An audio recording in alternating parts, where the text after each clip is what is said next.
Updated at 6 a.m. Eastern Time. The government of Philippine President Rodrigo Duterte, who has been highly critical of his country's military alliance with the United States, announced Tuesday that it would scrap a security pact that allows American forces to train there.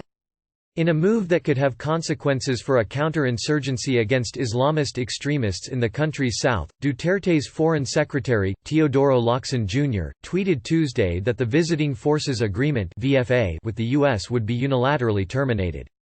It's about time we rely on ourselves, we will strengthen our own defenses and not rely on any other country, Philippine presidential spokesman Salvador Panelo said at a regular press briefing, quoting Duterte. He said Manila would be open to similar agreements with other countries. As long as it is favorable to us and there is a mutual benefit to both countries, we are open, he said. The 1999 VFA Pact exempts U.S. military personnel from passport and visa regulations when they come and go for joint exercises and training of troops in the Philippines. The decision follows anger over Washington's reported decision last month to cancel the U.S. visa of Philippine Senator Ronald De La Rosa, a chief architect of Duterte's brutal war on drugs, which has killed thousands and been widely condemned by international human rights watchdogs. Duterte demanded that the U.S. restore the visa and began publicly suggesting he would terminate the VFA if it failed to do so.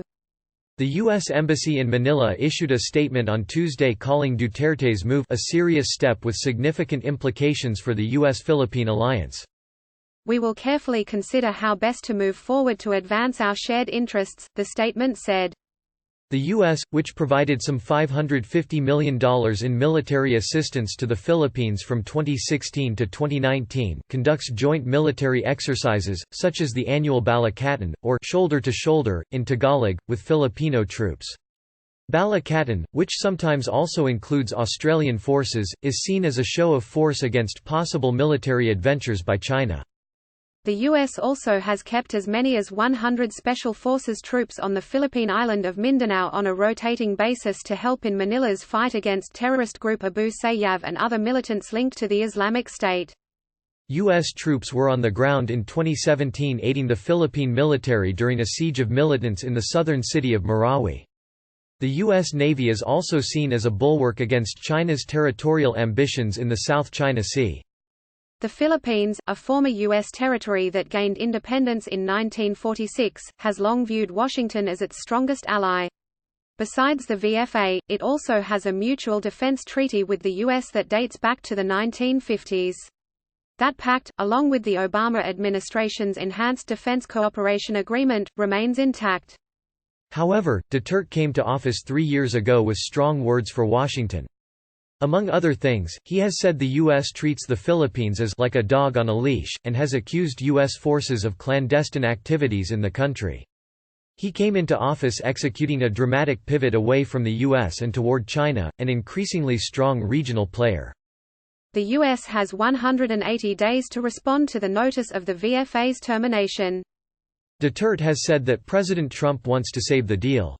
However, the Philippines Star quotes presidential spokesman Panelo as saying Duterte will not entertain entreaties from the U.S. nor will he accept an invitation to visit the White House.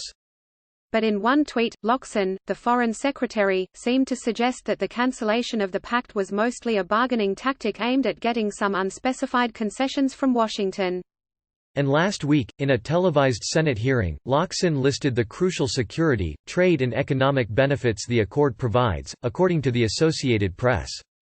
While the Philippines has the prerogative to terminate the VFA anytime, the continuance of the agreement is deemed to be more beneficial to the Philippines compared to any predicates were it to be terminated, he said.